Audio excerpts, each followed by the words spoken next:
Existem diversas formas para a lesão do ligamento cruzado anterior, que a gente chama de LCA. No linguajar técnico, nós chamamos isso de mecanismo de trauma. Esses mecanismos podem ocorrer em várias situações, né? Jogando bola, basquete, handebol, correndo, até mesmo sendo atropelado, né? Recebendo um chute, isso pode acontecer. Só que se você analisar a mecânica do movimento, ou seja, como ele ocorre nessas diferentes situações, você vai notar que existe um padrão. E esse padrão mais comum é o valgo com a rotação externa. Eu já vou explicar como é que é esse mecanismo, demonstrar para você, tá? Mas vamos adiante. Mas o que é pouco falado mesmo é o motivo por que acontece esse valgo com a rotação externa. Por que ele leva à lesão do LCA. E se você souber disso, você vai conseguir entender porque muita gente rompe o LCA, vai entender também situações que aumentam o risco desse tipo de lesão, e inclusive o que pode ser feito para minimizar o risco, né, como prevenir lesão do LCA. Você ficou curioso? Então vem comigo que eu vou te mostrar nesse vídeo.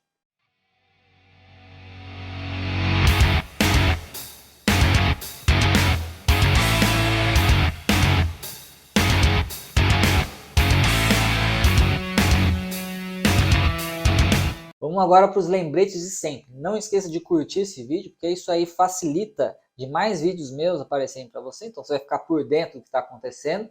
E do mesmo modo, ative lá o alerta de notificações, que aí você já é avisado, né, quando eu postar alguma coisa. E se você ainda não me segue, faz isso que eu acho que você vai fazer um bem para o seu conhecimento, tá bom? Então vamos lá. A função primária, principal do ligamento cruzado anterior é resistir à translação anterior da tíbia sobre o fêmur. Vamos traduzir o que é isso. A tíbia é o osso da perna, o fêmur é o osso da coxa. Tá? Essa translação anterior significa a tíbia, a perna, escorregar para frente. Tá? Então, o LCA, ele consegue, ele é responsável por 86% dessa capacidade de impedir que a tíbia vá para frente em alguns movimentos. Tá? E aí, quando que isso acontece? Né? Quais são as situações em que a tíbia vai para frente? Uma situação que isso pode acontecer, vou até pegar o modelo de novo, é eu pegar a sua perna e puxá-la para frente. Quando que isso acontece? No jiu-jitsu, por exemplo, né, quando é feita alguma chave na região do joelho, o adversário está puxando a sua perna, faz uma alavanca para puxar a perna. Outra situação é no Muay Thai, quando você leva um chute aqui de frente para trás, aí a tíbia estica, né, o joelho estica e acaba que a tíbia vai para frente também. Isso pode acontecer. Ou até mesmo uma maneira ainda mais dramática que essas que eu comentei, que é um atropelamento, né? O carro bate em você, aí a tíbia vai para frente, tá? Felizmente, esses mecanismos são pouco comuns, e é um mecanismo que a gente chama de hiperextensão, que o joelho estica demais, aí acaba a tíbia indo para frente e corta o LCA no meio, como se fosse uma cisalha, uma lâmina, que a gente chama de cisalhamento. Diferente da rotação externa e valgo que eu comentei, tá? Tirando essas formas menos comuns, quando que a tíbia vai para frente? Ela vai para frente quando o seu corpo está em movimento, só que a sua perna fica numa velocidade maior do que a do seu corpo. Porque se a velocidade da sua perna e do seu corpo for a mesma, não tem por que ela transladar, não vai ter como ela transladar. Para isso ficar mais claro para você, eu vou dar um exemplo aí. Imagina que você está num carro, está dentro do carro. O carro está a 100 km por hora. Qual que é a sua velocidade? Também é 100 km por hora. E tudo que está dentro do carro está a 100 km por hora.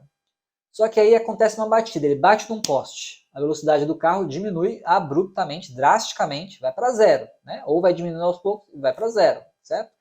Só que a sua velocidade que está dentro do carro e tudo que está dentro do carro não está a zero. Continua a 100 km por hora até que algo pare, não é mesmo? Então a sua velocidade está maior que a do carro. Mesma coisa acontece pensando no joelho, né? Se você estiver correndo e você para abruptamente, a perna continua indo reto pela lei da inércia, ela vai reto e a velocidade dela fica maior que a do seu corpo, então a tíbia tende a transladar. Aí você vai ficar pensando aqui, né? Poxa, tem uma coisa errada, né? Porque se isso for uma verdade, toda vez que eu chutar uma bola ou fizer algum movimento de chute, né? Numa arte marcial, por exemplo, o meu ligamento vai ser sobrecarregado. Esse pensamento aí tá perfeito. Só que quando você chuta a bola ou faz um movimento na arte marcial, existem outras estruturas que estão prendendo a perna. Aqui, ó. Na parte de trás aqui da perna, existem músculos, que são os músculos isquiotibiais, e servem como se fosse um cabresto que não deixa a sua perna continuar no movimento. Pela lei da inércia, né? Você chutar, a perna vai para frente mesmo. Só que aí com os músculos que estão atrás, trava a perna e isso não acontece. Por isso que você não vai lesar o ligamento cruzado anterior. Naqueles mecanismos que eu comentei lá de hiperextensão, a força, né, do adversário é maior, o chute já tem uma força maior, aí claro que o músculo que está atrás, os isquiotibiais, não vão conseguir prender a sua tíbia, aí por isso que ocorre a lesão do cruzado anterior. Já no mecanismo do valgo-rotação externa, o que acontece é uma situação bem diferente, que é o que eu vou mostrar agora. Então, primeiro, vamos entender o que é esse valgo e rotação externa. Então, ó, vou pegar até outro joelho aqui. Então, imagina aqui, ó, joelho direito, joelho esquerdo, certo? O valgo é quando o joelho ele vai para dentro, tá? Cai para dentro, e o varo é quando o joelho cai para fora. Então, quando ele cai para dentro, ó, ele dobra aqui. Então, ele faz um V, né? Para dentro, em direção ao outro joelho. Esse é o valgo. E a rotação externa é quando a perna, a tíbia, ela roda para fora, para o outro lado. Então, o outro joelho está aqui, ela roda para fora, tá? Ou então, quando o seu corpo roda para dentro e o pé fica apoiado no chão. Normalmente é o que acontece mesmo. Você fica com o pé apoiado no chão, aí você gira o corpo e com isso a tíbia está rodando externo. Então, esse é um mecanismo de valgo-rotação externa. Só que fazer só isso não vai lesar o seu cruzado anterior, graças a Deus, né? Se você fizer agora esse movimento de valgo-rotação externa, nada vai acontecer com o LCA. Existe uma condição para que isso aconteça. Na verdade, são 3 itens dessa condição para que o LCA seja rompido na situação de valgo-rotação externa. Primeira delas, você precisa estar no movimento para frente, direcionado para frente, pela inércia, né? Porque a tíbia vai precisar transladar para o anterior, certo? Segunda delas, o peso do seu corpo tem que estar apoiado na perna que vai sofrer a lesão. E a terceira, o joelho precisa estar com uma flexão leve de no máximo 40 graus. Agora eu vou explicar cada uma delas. Primeiro, com relação ao movimento para frente. Como eu falei, né, precisa haver o deslizamento da tíbia para frente. Então você tem que estar obrigatoriamente indo para frente. Se você estiver indo para trás, não vai ter a lesão da LCA. Se estiver para os lados, também não vai ter. Precisa ir para frente para que tenha aquele travamento do corpo e a tíbia continue indo para frente. Tá? Um exemplo em que isso pode acontecer, que as pessoas nem imaginam, é naquela caixa do CrossFit, ou até mesmo na musculação, que você pode adaptar, né, para a situação da musculação. Tem aquela caixa, você precisa subir na caixa, né? Você apoia uma perna e sobe na caixa, não é aquela situação que você está pulando, né? Você apoia a perna e sobe na caixa para malhar glúteo, né? O objetivo desse exercício é mais o glúteo. E você acaba jogando o corpo para frente, né? Para você subir, você joga o corpo para frente. Isso pode produzir lesão do LCA, se você cometer alguns erros do movimento, que ao longo desse vídeo você vai entender que erros são esses. Agora, com relação ao peso do corpo estar apoiado na perna que vai sofrer a lesão. Há necessidade de ter uma força axial, de cima para baixo. Por quê? Porque aí, quando você for cair, né? Porque quando você lesa o ligamento, você acaba caindo. Quando você for cair, o corpo tem que descer, de modo que faz um movimento de cisalhamento, como se fosse uma lâmina, né? Uma cisalha, cortando o ligamento no meio, assim, de cima para baixo. Então o fêmur está aqui, ele desce e com isso rompe o ligamento, né? Porque estica ele e rompe o ligamento. Então é obrigatório o peso estar apoiado na perna que vai sofrer lesão. E o último item é com relação à flexão de até 40 graus. Porque assim, normalmente é 20 graus que o ligamento cruzado anterior é mais sobrecarregado. Então 0 grau é isso aqui, o joelho esticado. Conforme ele vai dobrando, que a gente vai aumentando os graus. Tá? Então aqui, ó, 20 graus até 40 graus, nessa amplitude aqui de movimento, é quando o LCA, em tese, ele está sujeito a ser solicitado pelo joelho. Então, você está na academia, vai fazer um movimento de agachamento, afundo, avanço, todos eles que são semelhantes, quando você começa de 0 até 40 graus, primeiro envolve o LCA, aí passou disso, aí começa a envolver o ligamento cruzado posterior, que é o LCP. Inclusive tem um vídeo recente que eu publiquei sobre isso, sobre a mecânica desse ligamento no agachamento. Se você quiser assistir, é só procurar no meu canal, né, o LCA, LCP e biomecânica do agachamento, tá?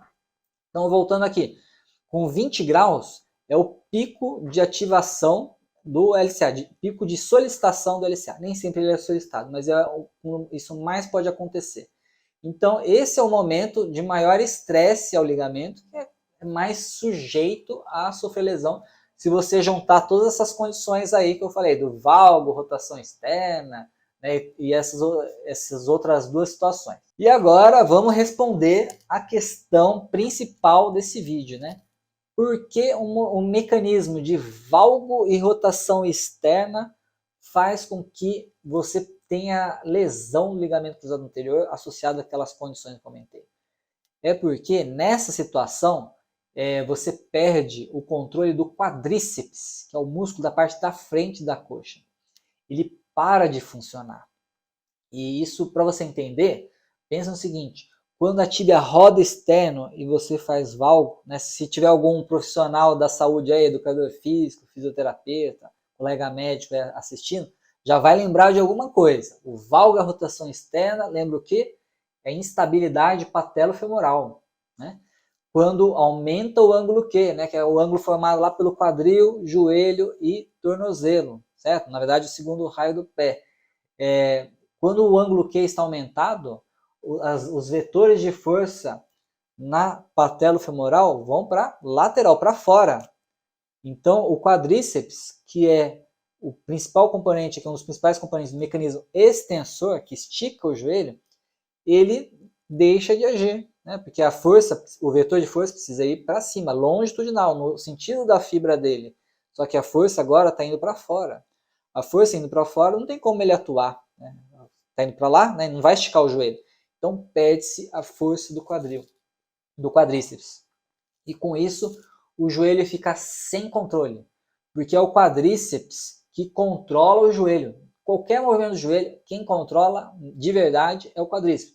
Vai fazer agachamento, quadríceps. Vai andar, subir, descer escada, correr, tudo é o quadríceps. Cadeira extensora, obviamente, quadríceps. Vai chutar também, tudo quadríceps.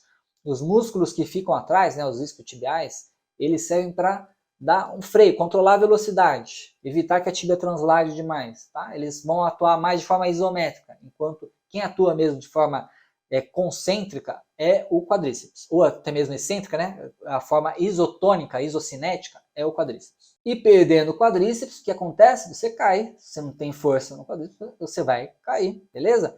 E se a pessoa estiver em movimento para frente, com o peso apoiado e leve flexão do joelho, são as condições ideais para ter a lesão do cruzado anterior, ele vai romper.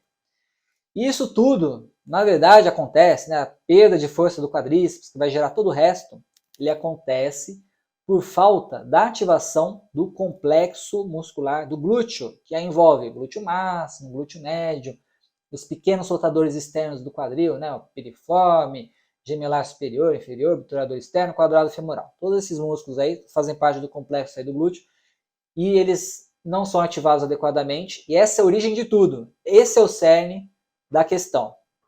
Se você notar mais uma vez lá os atletas, assista vários vídeos de atleta lesando o LCA, em todas as situações aí, futebol é bem fácil de ver, quando eles vão ter a lesão do ligamento, eles dão um passo largo para frente. E esse passo largo para frente, né, e aí depois vai apoiar o joelho que vai sofrer a lesão, lembra que exercício na academia? O avanço. E o avanço serve para que grupo muscular principalmente? Glúteo, né? Vai trabalhar a musculatura do quadril, né? Glúteo, especialmente glúteo máximo. E aí imagina, né? A pessoa está já cansada, fadigada, fim do jogo, né? Dá aquele salto para frente e aí não tem, né? Aquele passo para frente e aí exige do glúteo máximo, só que aí o glúteo máximo não vai aguentar.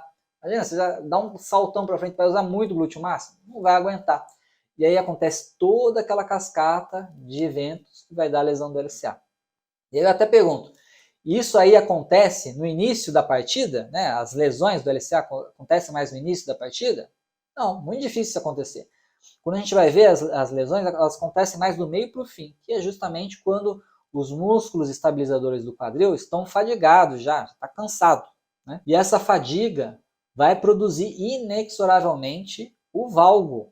Tá? Imagina lá, você está fazendo agachamento nas últimas repetições, que aí você tende a fazer aquele valgo dinâmico, né? O joelho cair para dentro.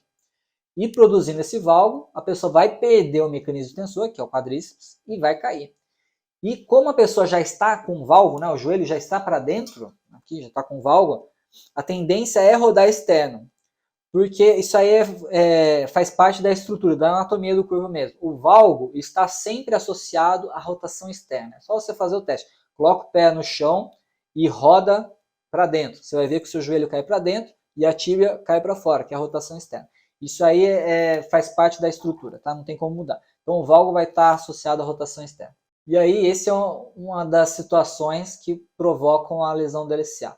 Uma segunda forma disso acontecer, né, de ter a insuficiência aí do complexo do glúteo, é a pessoa avançar para frente, dar aquele espaço para frente, eu comentei, e decide mudar de direção. Vai fazer aquele movimento que a gente chama de cutting, né, vai cortar para passar o adversário. Né? Não chega a ser um drible, mas é o movimento de passar pelo adversário em qualquer situação que ele deseja, né? Seja numa arte marcial ou então num treino coletivo. Essa mudança de direção vai produzir obrigatoriamente a rotação externa da tíbia. Então veja que dessa vez começa com a rotação externa, não com o valgo. Né? Então ou começa com o valgo ou começa com a rotação externa, porque a pessoa joga o corpo para dentro e a tíbia roda externa, porque o pé fica preso no chão, ele não solta o pé do chão, né? E aí ela vai rodar externa. E aí, com isso, o joelho vai perder a força, né? Perde a força de quadríceps, porque muda o ângulo, os vetores de força vão para o lateral, o quadríceps fica insuficiente, a pessoa não tem força no complexo do glúteo, né, para estabilizar, porque você está tirando tudo isso, né, toda a mecânica está desfavorável, e aí cai e rompe o LCA. Então veja que tudo começa lá em cima, no quadril, afeta a atividade do quadríceps, lá no joelho, modificando os vetores de força, e aí você faz um movimento, resulta no movimento de valgo, rotação externa, que associado àquelas três condições ideais que eu comentei, propícias, né, vão lesar o LCA. E aí que condições são essas? Novamente, você estar em movimento para frente, o peso do seu corpo está apoiado na perna que vai sofrer a lesão, e o joelho tem que estar com uma flexão de até 40 graus, uma leve flexão, normalmente 20 graus. Com base nesses princípios todos que eu falei, a gente já consegue entender três motivos principais para ocorrer a lesão do LCA, né? Fatores de risco. Isso aí considerando o mecanismo mais comum que eu comentei, que é o valgo e a rotação externa. A primeira dessas condições é a fadiga muscular, que vai acontecer no fim do treino, né? Depois de você fazer muita repetição do mesmo movimento, sem um descanso adequado, né? Por exemplo, você está treinando para fazer aquele movimento ficar perfeito. Aí você faz várias vezes, mas não descansa adequadamente, aí vai fadigar e vai falhar. Ou então overtraining, né? O excesso de treino, e é por isso que a gente vê os jogadores, os atletas, eles têm mais lesões, especialmente lesão muscular, porque tudo começa no músculo e depois vai afetar ligamento e osso, né? Cartilagem, menisco e tal. Eles têm mais lesão muscular quando eles estão em temporada, né? Tá tendo campeonato, né? Campeonato paulista, campeonato brasileiro, isso, aquilo, Libertadores, um monte de coisa, e não tem um rodízio adequado do atleta, não tem um descanso, aumenta a quantidade de lesões. Isso aí a gente vê frequentemente no esporte. Segunda causa é uma falta de condicionamento muscular. O músculo não está preparado. Se ele não está preparado, ele vai cansar mais fácil. É igual você está lá um mês sem ir para academia, volta para academia, você vai pegar lá 10 quilos para fazer uma rosca direta, você não aguenta, vai fazer 5 repetições, no dia seguinte vai estar todo dolorido, não vai conseguir mais treinar porque a dor é intensa, vai precisar tomar remédio, não é mesmo? É isso que acontece. Mesma coisa quem não está preparado aí, mesmo sendo atleta, se não estiver preparado, ele vai ter lesão. Tá? Vai ter insuficiência muscular e vai levar à lesão do ligamento. Terceiro motivo, que eu considero um dos mais importantes de todos, é a falta de controle neuromuscular, ou seja, é um defeito, um erro no gesto do movimento, como você faz o movimento. E essa falta de controle em movimentos de aterrissagem, agachamento e nas variações do agachamento. E com isso, conhecendo esses três motivos principais, essas três causas, a gente consegue entender, né, como é possível prevenir a lesão do LCA. Né? Prevenir não significa diminuir a zero, zerar, né, o risco, mas diminuir o risco. E a prevenção é trabalhando justamente nesses três fatores. Né? Pensando na fadiga, evitar a fadiga, ou seja, descansar bem, se alimentar bem, porque isso está relacionado à performance, ter uma boa noite de sono, evitar bebida alcoólica, café, porque isso também altera a regeneração, o descanso, né, a recuperação muscular e vai afetar o seu treino. Fazer uma periodização adequada do treino, né, para não acumular lesões e produzir lesões macroscópicas que vão lesar depois ligamento, cartilagem, etc. E fazer um bom acompanhamento do atleta para você conseguir observar quando ele já está começando a diminuir a performance e com isso, essa diminuição da performance já é um indício de que ele precisa mudar alguma coisa não está indo bem. Segundo ponto é fortalecer a musculatura, né? Fortalecer a musculatura que vai estar envolvida no movimento. Veja que não necessariamente essa musculatura é aquela musculatura envolvida diretamente no movimento, como a corrida que eu comentei.